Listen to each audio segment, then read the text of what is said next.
So welcome everyone to our 2025 annual planning session.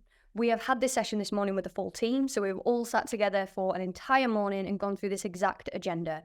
And now I've not done this before, but I've always wanted to just bring you behind the scenes of exactly what we're doing in 2025, the things we've done well and the things we wanted to change about 2024.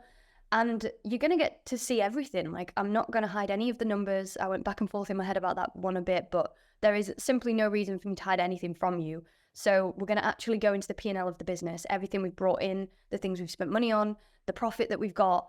And I have the brilliant Rachel with me, who, when we get to the finance part, I'll give her a proper introduction to just kind of roast me a bit on the numbers and help me to see my blind spots, which everyone needs a Rachel in their life. When we ran this session today, it was 3 hours. I'm going to try and do it for you in less than 20 minutes. So the first thing we do when we start these sessions is go through our vision and values. Now, what I want to do is get the team feeling a sense of ownership over the vision, the mission, and the core values, because if they don't feel like they own it, they are so much less likely to actually care about it and want to do it. And so before we came into the session this morning, the vision was the same. So the vision has stayed exactly the same. I showed the team the vision and mission that we had, and I said to them, do you still feel like the work we're doing is aligned? Does this feel aligned with you? Is there anything you want to change? Is there anything that concerns you? Anything that doesn't make sense? The vision, everyone was bought in, everyone loved it, and we decided to keep it exactly as it was. The mission, however, first of all, we had this word as leaders, and we decided it was better to educate managers across the globe, because not everyone is a leader yet. And it's kind of wrong to assume that the people we want to get the education to are already the people who are educating themselves, putting effort in. We want to get this to everyone with management responsibility. And we want to get all managers to this place where we want to educate managers across the globe in how to become a trusted leader. So move from manager to trusted leader of happy, high-performing employees. So the happy and high-performing is serving for the employees and serving for the business. So we want them to be happy and we want them to serve the business as well. And in turn, build exceptional organizations. Now, the place this came from was I have worked in organizations on both ends of the spectrum. One where I felt completely disconnected from the vision and mission. One where I wasn't a happy employee, I wasn't fulfilled. And as a result, like everything else in your personal life takes its toll. If you're in one of those organizations now, you will know exactly what I mean. Like Sunday scaries, anxiety on a Monday morning, don't enjoy work, and it really leaks into your personal life. And you kind of become a bit miserable and just like in that anxiety-ridden state, and work just doesn't add anything good to your life. I have also worked in organizations that are on the complete opposite side of the spectrum, where I am trusted, I feel safe to fail. I felt safe to fail. I had brilliant leaders, and it all trickled down from leadership, but ultimately meant everyone in the team just was buzzing to come to work. Like, imagine that. Genuinely happy to come to work. Doing it because, yes, it pays the bills. Yes, we need the salary, but also just like the effort we put in was reciprocated, and we could care and we could bring like energy and passion to the work that we did, knowing that that was put back into us through like growth and salary and etc. So this is really why I am on this mission, is because I just know the massive difference it makes in an individual when you are in an organization that trusts you, gives you safety, like safety to fail, versus one that makes you just feel super anxious all the time. And so we're trying to get every one of these organizations over to the other side, because at the end of the day, it benefits the business too. So this is our final mission. We also went through the core values. We haven't changed anything in the core values. The only thing we've collectively decided is we need a bit more education around them, because Joe is the newest member of the team. He only started in early December. And it was safe to say, like, if you haven't had any training around these values, they're not the easiest to understand, like, from looking at them. And so we've decided collectively throughout 2025, we're going to get some more training, some more depth to the values, some more explanation of like how the team can show these behaviors day to day. So back to the agenda. We're going to go to the financial overview last, guys. I'm going to give you a very quick overview of everything we decided as a team in this meeting. Then we're going to get into the finances. So The first question I ask the team is, what 3 things did we do well in 2024 that we should do more of? Now, the team, there was 2 massive themes. One being just social media in general. Like, to say we've been such a small team for so long, we've absolutely smashed social media. However, so the team said that collectively, and I was like, okay, so do we need to do more of it? And we were all a bit like, oh, it's hard to do more social media because it is a lot of effort. We then looked at the average number of posts that we'd done across platforms for the last year, and it's only 2 a week. You probably found that a bit shocking, actually, Rach. That's not a lot, is it really? I feel like at some points you were bashing it out, and so there must have been quite a lot of downtime in between them. Yeah, and just some weeks where, like, I'm going to be dead honest, like, you just can't be bothered because you know how much mental toll it takes, and, like, your brain's just like, I'm not in that space right now. So for this week, we are going to commit to doing 5 posts a week on each platform. The way we're going to do that to increase quantity without sacrificing the quality is to make them simpler. And so stop overthinking posting, like do more quotes, get more text information, because text is so much easier than video, like get more text out. The second thing that everyone really agreed on was systemization. We've just absolutely smashed building a business from the ground up that is entirely playbook driven. You can see all of our playbooks here. I will not get into them now, but everything we do, every web event, every launch, every video, social media, everything we've got is systemized with a process. And that means we can outsource certain things, bring people in to level it up. It means when we go to launch 3, which is what we're in now for Fresh Start, we can just take exactly what we did before and just keep building. So that's what we're going to do more of. 3 things we didn't do well that we should do less of. This was my suggestion. So my platform and just kind of the products we have in general, we want to be more of a community instead of an echo chamber. So I want it less to be me speaking at everybody and more creating spaces where people can debate and bring discussion. And so to do that, we're actually going to make one of those posts per week, not for lead generation. So if you look at my Instagram, you'll notice all of them are like comment for the quiz or comment for the newsletter. And it's all with the intention of moving people into our newsletter to become a lead. We're going to take a bit of heat off that and have 1 post per week that is intended for debate and conversation instead of just lead generation. We need to do more in-person effort. I was a bit scared in 2024. I was like, oh, what if people don't turn up? What if, I don't know. There is something a little bit scary about doing things in person, so we're going to do more. And then the main last thing, they should link together, is just long form. We're committing to 1 video every Monday on YouTube. We have ignored long form content for way too long. What I'm most excited about for 2025, the book. I'm going to leave that there because I'm not supposed to announce this yet, but if you've got this far, then we'll leave it there. More coming soon. And Joe wanted to put the silver plaque because he's chasing that YouTube 100K plaque. So yeah, we'll go to that. Okay, current projects.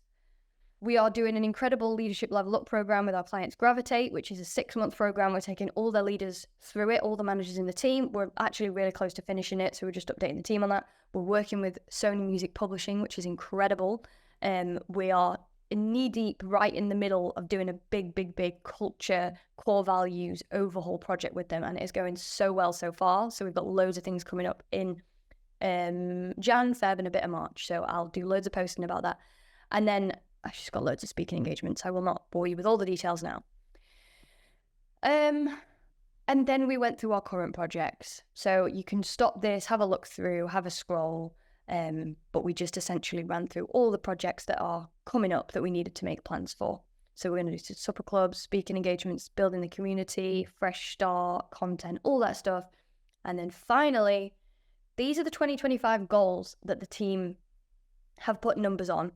I am someone who is actually really scared of goal setting. If you saw my Instagram story the other day, like I stay away from vision boards because, and I was chatting to Sneha about this, Rach, this is our mutual friend and fellow business owner, and like we were talking about this fear of disappointment almost, like, you know, if you set a really punchy goal and then you don't hit it, and just having that fear, and there's something that is definitely a me problem that I need to overcome. So anyway, I've got the team to take a bit of ownership over like, what do we think is realistic but still a good goal, like something that's going to push us but is still relatively realistic. And this is what we've gone for. So if we start right at the bottom with the revenue, we really want to get it to 41.6k. The reason that number is so important is because it's $500,000 annually. So that's a 500k business per year. Book sales, again, sorry to my editors for mentioning that, but talk about that a different day. YouTube subscribers, that's how many you need for the silver plaque. Social media following, that one scared the shit out of me. And writing that number down when the team said it, I was like, oh God, to have 1 million followers makes me terrified. Podcast downloads is a bit of a stab in the dark because we are launching a podcast in March. It's a bit of a stab in the dark, but we've done a bit of maths and we think that is kind of reasonable with a push. These are the big ones for me, because this is where we're making a lot of impact with depth. So when we open the community, by the end of 2025, we want to have 400 members inside. That's obviously recurring. We'll work all year to kind of compound that and get those people in. And then 500 fresh start students across the year. We had 250 in 2024. Should we look at the money? So now I want to go through the finances. We've obviously got the brilliant Rachel Harris on the call. She is my accountant and also another fellow incredible business owner.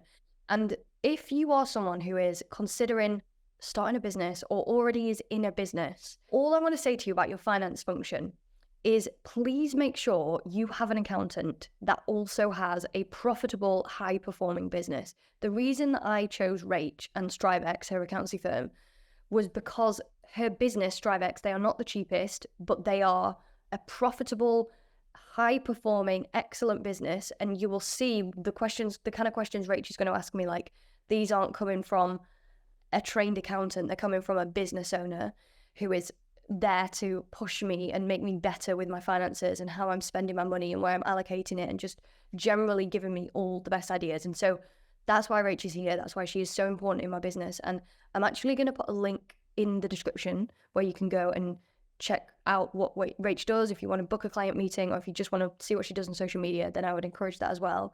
But if you don't, the only message I want to give to you is if you are either in a small business and you have some say over the finance function, or you are thinking about starting a business, please make sure you have an accountant that knows their shit about business, not just about numbers. Like, they know how to run a business and they are also profitable. You need that person on your side. So, finances, profit and loss. Ooh, how do I explain a P&L to someone, Rach, who doesn't understand a P&L? Yeah. Go on, give us a very, very short overview, please, Rach, of what finance is. Because I'll butcher the explanation. Cool. So I'd say actually this is one of the probably like unlisted parts of being a manager, something that would be covered on an MBA, but until you get to that level, actually very often people will start running numbers at you. But having a basic understanding of a profit and loss or a balance sheet is really important. So a balance sheet is a part of the business that gets carried forward from one year to another. So in your personal life, your bank balance gets carried forward with you from one day to the next. It doesn't clear down. And so a profit and loss is the heartbeat of your business. That's the ins and the outs during your financial year. And so for Heather, we're looking at the period from June 2024 up to date, which I guess really is up to the end of December. And so we're able to analyze all of your income, all of your expenses, and then the difference between those two numbers is your profit or your loss. And so we go through this with clients to help them, identify blind spots. There's some really interesting things that I think we could be tapping into. We're maybe missing a trick on the amount of data that you have across the platforms that you work on to really dive into some of these numbers and make better decisions. And I obviously have a month-by-month breakdown. I guess we'll just share the total breakdown, but I'm looking sort of left to right at June, July, August, September, October, November, and December. And obviously it's quite interesting because there's one month specifically where she was born. And my big question actually is not looking at the numbers and just looking at the months of the year. Yeah. Which month felt the best for you? As in you were like, I fucking love my job. Definitely around here. Interesting. So a lot of people don't say that. A lot of people are like, no, stressed, overworked, too much to do. So like, I guess that was the biggest launch. So it was the biggest amount of dopamine. Yeah, so I think the reason that is because we actually did a launch back in May, which none of the data is there for the first half of the year. And that was stressful AF. Like, if you'd have asked me, if we'd have had the May data, you would have seen another maybe 40 grand a month there. And I would have been like, we're not doing May again, ever. But because the course is now filmed and the assets are there and like the processes are there, the emails are there, most of it's there, that it was actually, and I had Levi, we'd hired Levi at that point. It was so much less stressful. I did also love like July and August because we did some great community. We did like web events and some Q&A sessions, and so they felt really fulfilling as well. Okay, cool. So that's one of my favorite like quick tick board meeting exercises, because some people are like, the ones where I make loads of money actually don't feel right, whereas the other ones feel like a good pace. And so that's great because you've set yourself a financial goal and you exceeded it in that month, and you still know that feels good. So that's great. My accountant comment would be, I think we can really improve the accuracy of your cost of sales. Okay. As a business owner, there are 3 numbers that are really, really important. There's turnover, which is the headline, how much cash did you bring in? Yeah. Then there's gross profit, which is your turnover less your cost of sales, and that's how much it costs you to generate that income. And then you've got all of your overheads. But generally, the cost of sales, the expenses that we want to see in there, are direct expenses. And so those are costs which behave in line with your sales. And I think because of that, there are costs in your overheads that should be in your cost of sales to get your gross profit margin more accurate. So that if you're doing financial forecasting, and again, like something that we talk about every single time we chat is management accounts. Like if actually we start doing management accounts and forecasting, that gross profit margin is going to be really important, so that you could then extrapolate, okay, well, if every month's going to be 42K, what's going to go up and what's going to stay the same, for example. So like, I think a lot of your advertising and marketing could go up. I think a lot of your expenses will go up. A lot of your, even things like office costs, like being able to forecast how that's going to increase over time. And so I think an offline conversation would be to really increase the accuracy of your cost of sales to help you understand if the top line revenue goal is to increase it to 42K, what does that mean from a gross profit? And therefore, what does that mean from a profit after tax?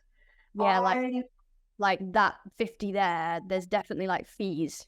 Yeah, like the fact that it was 0 Yeah. in that month. Like it must have cost you stuff to run the email marketing. Like there'll be subscriptions and stuff that have gone up as a result of those sales that we're not quite coding in the right places. So that's really important. I'd love to know a little bit more information about your salaries. Yeah. Were there bonuses happening? Yes. So we did a commission bonus for Levi based on fresh start sales. So that is a really good example where that should be a cost of sale. Okay, right. If someone is commissioned based on income, the higher that income, the higher that cost, and therefore that's a direct expense. And so her bonus only should be included in a direct cost of sale, which again, I think would be really useful for you to understand. Again, if we're looking at extrapolating that. And if you're looking at running that into evergreen, it could be that you're like, actually, I don't want the bonus to be evergreen because that's work that you did once. Yeah. Interesting conversation on that one. Yeah. One of the best bits about us being your accountant is that we have lots of other clients like you. We have lots of content creators. And a red flag when you said that you had not only, but you'd average 2 posts per week last year, was that you do quite a lot of social media work, right? And generally within our content creation, within our client base that are content creators, very, very often 30% is the rule that they will never let more than 30% of their content be monetized. And I'd love to know, given that we now know that you post on average twice a week, what is the analytics on what percentage of that would be ads? Because you were doing some really good ads right at the end of last year. Yeah, it probably is about 30% because I would say the quantity of my ads isn't that high. And in weeks where they do get high, I will make sure to post more. But yeah, there's definitely been weeks like towards Christmas, I think I'd posted like 3 ads in a week, which was insane, and I hadn't posted anything else. And I was like, right, my platform is just turning into a big banner. I'd love to know, and I think you can probably maybe get this from one of the platforms that you sell on. We've spoken before about there being quite a strong split in your audience into 3 types of customers. One is organizations who pay to put their team through your resources. One is individuals who put themselves through the resources but get their organization to pay for it. And then the third is individuals who pay for themselves. Do you have breakdowns of, specifically on the core sales, like the profiles and the percentages of those people? No, but we need to. Let me write a note. Even if you just gave them codes to use at the checkout, or if Yeah, we can we can ask them a couple of questions when they come into the course. Yeah, for sure. Let me put because I think those 3 people, you know, the organizations who put their whole teams on they're your unicorns, right? They are. Yeah. Just get one of them and they've put 50 or 100, 200 people through your course. That's so much lower marketing effort than getting 200 individuals to buy themselves through that course. I'd say also organizations paying for it feels better. That should be the case. You should be getting organizations that do that. And so I'd also say there's a really interesting marketing piece between individuals who've put themselves through and their organization has paid for it. Really interesting follow-up piece there to go back to the organization and be like, hey, you know that person? How great are they? Don't you want to put everyone else through? Yeah. So I think analytics on the spend versus individual spend to businesses would help a lot with, I think, probably future offline marketing that doesn't sit on social media. Yeah.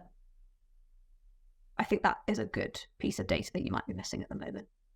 And then my final comment was, again, I'm trying not to focus too much on the expenses. I feel like you run a very lean, tight ship. And I think management accounts, like either board meetings or management accounts, is something that I feel like you're probably underinvesting financially at the moment. But my only other comment was about income again, which is, have you ever considered giving people who are full-time employees but also content creators gifted access to the course now that it's evergreen in exchange for generating UGC? That as a general consensus, like, did you say employees? I'm thinking of a specific type of person. So like people who have full-time corporate, like the corporate content creators who have jobs, right? Giving them gifted access, but they are experienced content creators to create content about their experience. Yeah, that's a great shout. Yeah, so like a UGC program where you can put yourself through the course if you have engagement rates of this and a certain following. You can put yourself through the course completely free, especially now it's evergreen. It doesn't cost you anything to put them on it. Yeah.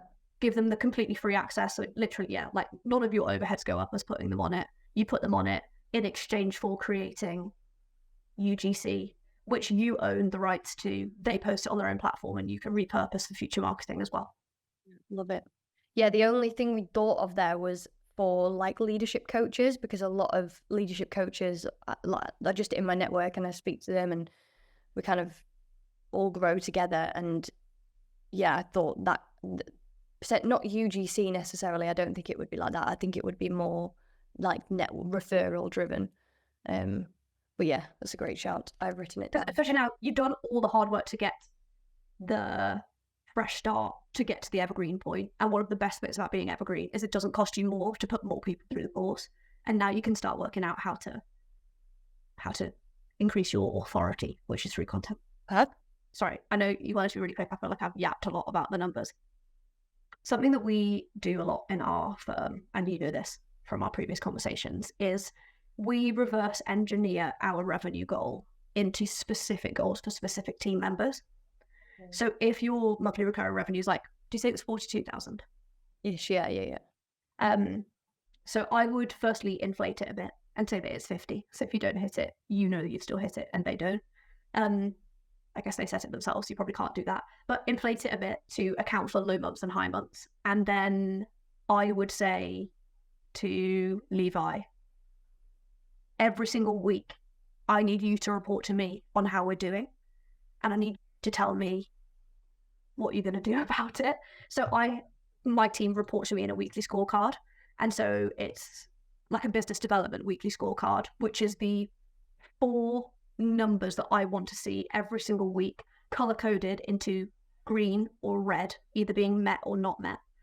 What they are going to do, so the person who reports to me, what they're going to do, and what they want me to do as well. For example, if I want to bring new work into my accounting firm, my business development manager can upsell certain services and convert as many people as she can, but she can't pull inquiries from nowhere. And so she'll say to me, can you specifically talk about this on socials this week? Can you create content that's specifically targeting this sort of person? This would really help me to do X, Y, Z. And so the monthly goals are brilliant and the annual goals are brilliant, but actually, like, as a pulse in your business, can you reverse engineer those numbers so that your team feel directly accountable to those numbers on a weekly basis, because there's something about it being weekly. It kind of makes you feel like you can do stuff to, you know, if it's week 1 and it's not going well, you've still got time. If it's week 2 and you really slammed it last week, it's really motivating. And so you can really work out a momentum of doing it every single week to work out how you can do that as well. And so putting together those scorecards of people being accountable and reporting it to you will help you to understand, you know, if you're 2 months in and it's not happening, either the number's wrong, it could be that you've got a big launch coming up and you expect 1 month to be 100 and then the other 2 months to be 20, like that's fine. But can you reverse engineer the numbers to get people pulse hitting you with them and what they're going to do about it on a weekly basis? Thank you so much. Always. Thank you. It was like a free board meeting. I got a free board seat from you.